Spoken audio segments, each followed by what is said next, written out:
Bonjour, le podcast d'aujourd'hui se portera sur la crise des titrisations. Je viens de prendre connaissance d'une collection de livres sur l'économie. Il s'agit d'une collection sur la responsabilité de Jacques Généraux, publiée aux éditions du Seuil. Les différents auteurs qui l'ont produite ne sont évidemment pas des gens qui sont dans le ressenti souvent idéologique, mais des spécialistes, comme Jacques Sapir, duquel est publié son livre La démondialisation. L'émission se déroulera en deux parties. La première sera une fiche de lecture orale de la démondialisation, et la seconde, ce que les informations que j'ai captées de ce livre m'inspirent. On va commencer par une fiche de lecture de ce livre et situer Jacques Sapir. Pour ceux et celles qui ne le connaissent pas, c'est un économiste qui est plus dans l'analyse des tendances que dans le fond. C'est quelqu'un de très écouté dans les mouvements souverainistes, mais dans ce podcast, je vais traduire son analyse et son jargon qui est conçu pour un certain type de personnes, pour l'introduire chez une population plus globale. Alors, comme tous les livres de cette collection, la démondialisation est un texte vulgarisateur de son sujet. C'est vraiment à la fin du livre qu'on va commencer à situer les événements dans le déroulement du contexte mondial de notre époque. Il ne fait aucun doute que la crise économique de titrisation, les subprimes, peut aujourd'hui être pleinement considérée comme une tentative d'effacement de la dette occidentale vis-à-vis de ces civilisations créancières. Le Moyen-Orient pour les énergies, l'Asie, donc Chine, Inde, Japon, etc. pour les technologies, et l'Afrique subsaharienne pour les matières premières. Jacques Sapir nous fait bien remarquer par la suite que la crise des titrisations n'a touché dans sa longue durée que l'Occident, la civilisation de la mondialisation. Ce qu'il faut voir, c'est que la mondialisation, elle n'est pas homogène sur l'ensemble du territoire mondial. C'est-à-dire que on peut parler d'une mondialisation, par exemple pour l'Europe ou pour les États-Unis, beaucoup moins pour le continent asiatique ou le continent africain. On pourrait dire que l'Europe est un peu le laboratoire de cette mondialisation. Mais vous allez en Chine, vous allez au Japon par exemple, ils n'ont pas de problème de circulation des humains, il n'y a pas d'immigration chez eux, il y a une politique qui est autre. En Amérique du Sud, c'est pareil, ils ont aussi des politiques de protectionnisme. Donc la mondialisation, elle est pas sur l'ensemble du territoire, elle touche principalement d'abord l'Europe et deuxièmement, je veux dire, les États-Unis, disons, les pays développés. Hein. C'est bien ce que je vous ai dit dans un précédent podcast. Le nouvel ordre mondial est aujourd'hui un système politique partiellement sans son socle. Et les stigmates se poursuivent selon l'analyse de Jacques Sapir. Le système politique mondial basé sur le dollar ne tient plus le monde entre ses mains. Nous avons aujourd'hui une Chine qui se protège aujourd'hui financièrement à coût d'acquisition de matières premières, donc les minerais, l'uranium, etc. C'est ce qui explique qu'elle investisse autant l'Afrique subsaharienne et s'y projette d'une façon très durable. Aujourd'hui, économiquement, nous sommes dans une jungle au niveau mondial. Chacun se débrouille à sa façon pour survivre. Le constat est encore plus alarmant.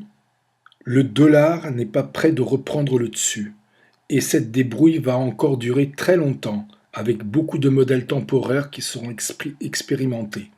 Le site d'information Bloomberg, qui n'est pas ma tasse de thé mais que je lis régulièrement parce qu'on y trouve non seulement quelques informations intéressantes mais surtout des indications sur le sens du vent dans certains milieux, a récemment publié un article relatif aux prises de position de M. Rosengren, un des dirigeants de la Federal Reserve. M. Rosengren demande à ce qu'on aille vers un taux directeur normalisé.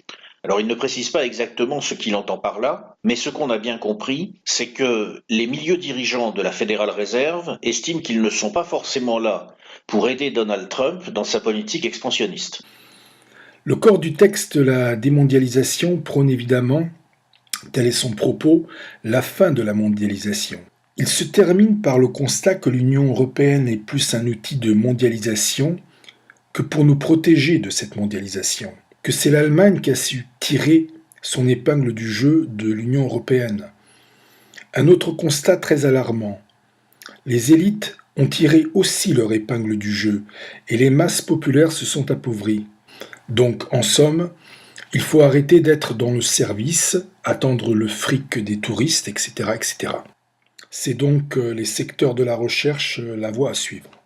Une des grandes forces, si ce n'est la plus grande force de la mondialisation ou de la globalisation, c'est quand même, en effet, de bénéficier à une toute petite oligarchie, mais d'avoir réussi à faire partager ces valeurs par l'ensemble des populations. C'est-à-dire, les victimes sont des victimes consentantes quand elles ne sont pas complices. Parce qu'il faudrait pas tomber, quand on critique la globalisation, dans l'idée des boucs émissaires, justement, de ces quelques personnages un peu emblématiques et souvent caricaturaux, qui seraient responsables de tout et qui manipuleraient les gens comme des marionnettes. Chacun d'entre nous sommes à des degrés différents complices de cette mondialisation et de cette globalisation. Jacques Sapir n'est pas idéologiquement capable d'entendre, à l'époque même où il a écrit ce livre, que la France est engagée de manière irréversible dans la mondialisation. Elle est en train de jouer avec elle sa dernière carte. Comme beaucoup de pays, de groupes et d'individus, la France n'est pas différente. Les choses sont mal engagées.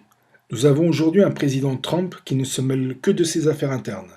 Il ne faut pas attendre de lui qu'il fasse cause commune avec l'Europe. On est de toute façon dans une ligne politique où aucun acteur ne voit à long terme. Ce livre m'a appris à regarder la crise des titrisations d'une façon différente. D'abord, elle est liée d'une façon sociologique aux événements du 11 septembre 2001. En fait, à 7 ans d'écart, nous avons deux événements qui partagent quelque chose en commun de très fort, la fin du règne du dollar sur le monde, le premier de façon symbolique et le second de façon plus concrète.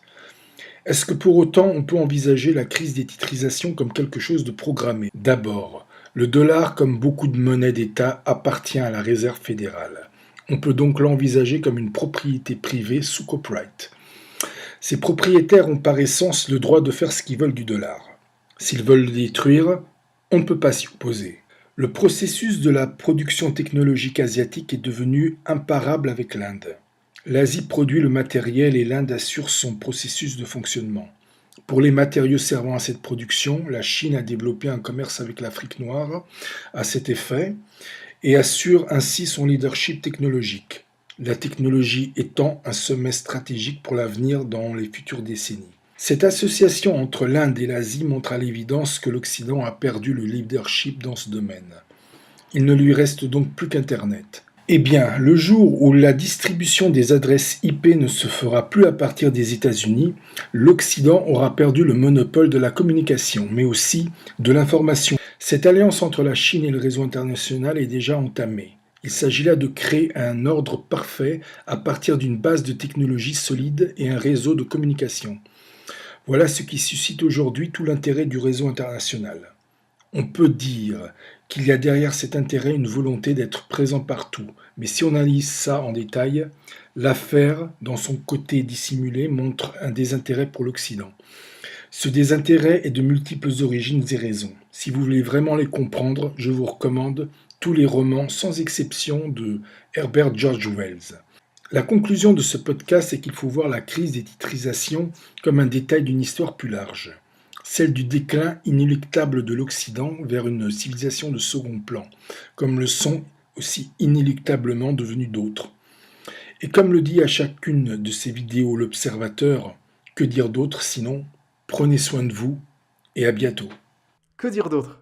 Eh bien, prenez soin de vous et à très bientôt.